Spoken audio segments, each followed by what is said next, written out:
Hello my dear students. बच्चों, आज हम सीखने वाले हैं सुपर प्रॉफिट मेथड से गुडविल का valuation. Step by step targeted video है, स्टेप बाय स्टेप इस चीज़ को हम सीख लेंगे बहुत जल्दी से। तो आप मेरे साथ बने रहिएगा, सिर्फ 5 मिनट के अंदर ये टॉपिक समझना है। हम लोग सुपर प्रॉफिट मेथड से जब गुडविल का वैल्यूएशन करेंगे तो हमें इसका फॉर्मूला होता है गुडविल का super profit into number of year purchases. Number of year purchases तो आपको क्वेश्चन में मिल जाएगा, लेकिन आखिर सुपर प्रॉफिट क्या है यही चीज हमें समझनी है। तो सुपर प्रॉफिट का मतलब होता है average profit minus normal profit. अब बात आती है कि नॉर्मल प्रॉफिट क्या है। तो नॉर्मल प्रॉफिट जो है वो average capital employed into NRR upon 100 होता है। NRR का मतलब होता है नॉर्मल रेट ऑफ रिटर्न। अब बच्चों, इस पूरे टॉपिक में ये वाली बात आपको समझ में नहीं आ रही होगी कि एवरेज कैपिटल एम्प्लॉयड क्या होता है। तो एवरेज कैपिटल एम्प्लॉयड जो है वो opening capital employed plus closing capital employed divided by 2 कर दीजिए। तो उससे हमें एवरेज कैपिटल एम्प्लॉयड पता चल जाएगा। अब बात ये आती है कि ये कैपिटल एम्प्लॉयड का मतलब ही क्या होता है। तो कैपिटल एम्प्लॉयड का मतलब होता है कि हमने अपने बिजनेस में जो भी अमाउंट इन्वेस्ट किया उसे हम कैपिटल एम्प्लॉयड कहते हैं।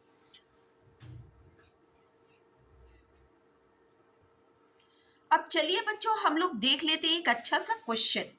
तो इस क्वेश्चन को समझने के लिए थोड़ा सा फोकस करिएगा। जो चीज मैंने अभी आपको जस्ट अभी समझाई है क्वेश्चंस में, मतलब इस पूरे टॉपिक में, उसे आगे कंसीडर करना है। The capital of the firm of Shona and Sonia is 10 lakh and the market rate of interest is 15%। Means इस क्वेश्चन में कैपिटल जो है वो 10 लाख की है और सोना और सोनिया की, और 15% हमारा NRR है, मतलब नॉर्मल रेट ऑफ रिटर्न है। एनुअल सैलरी हर पार्टनर की 60,000 है। तो इसका मतलब है कि सोना और सोनिया को मिला के 1,20,000 सैलरी हो गई।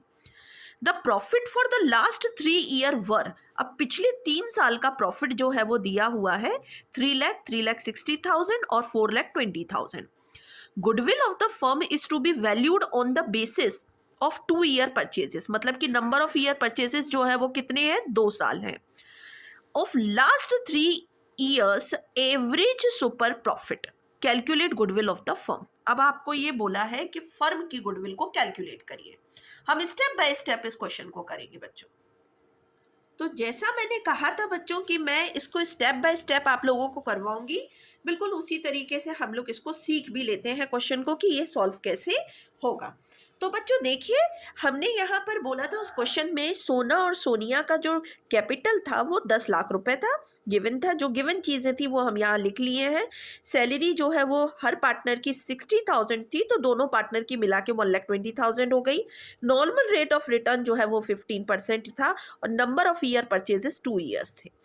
बच्चों, गुडविल का फॉर्मूला जैसे मैंने आपको पहले बताया कि super profit into number of year purchases होता है। आखिर ये सुपर प्रॉफिट निकलेगा कैसे, चलिए देखते हैं। Super profit is equals to average profit minus normal profit. अब इसके लिए हमको एवरेज प्रॉफिट भी चाहिए और नॉर्मल प्रॉफिट भी चाहिए।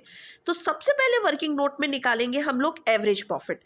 तो इस क्वेश्चन में हमको गिवन था कि 3 साल का प्रॉफिट था, 3 साल का प्रॉफिट हमने टोटल किया और डिवाइड कर दिया नंबर ऑफ ईयर्स से। तो total number of year 3 years थे। तो हमारा तीनों साल का प्रॉफिट 3 लाख, 3,60,000, 4,20,000, सबको जोड़ने पर हमें 10,80,000 जो है अमाउंट मिला। उसको हमने 3 से डिवाइड किया तो 3,60,000 हमारा एवरेज प्रॉफिट आ गया। इसके बाद हमने करा नॉर्मल प्रॉफिट को कैलकुलेट। तो normal profit average capital employed into NRR upon 100, मतलब कि normal rate of return upon 100।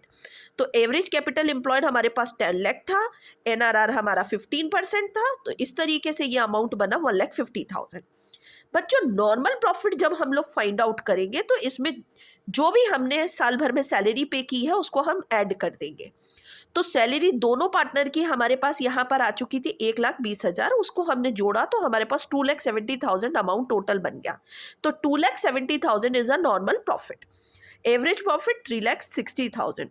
अब हम लोग सुपर प्रॉफिट में इस अमाउंट को रखेंगे, तो एवरेज प्रॉफिट 3,60,000, नॉर्मल प्रॉफिट 2,70,000, तो हमारा अमाउंट आ गया सुपर प्रॉफिट का 90,000।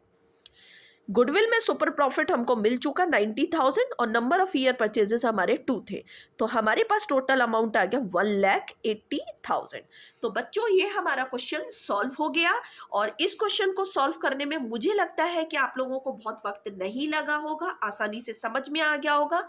तो ऑल द बेस्ट, आप मेहनत करिए और आगे बढ़िए और बहुत अच्छा स्कोर करिए अपने बोर्ड एग्जाम्स में। Bye bye, tata, good night.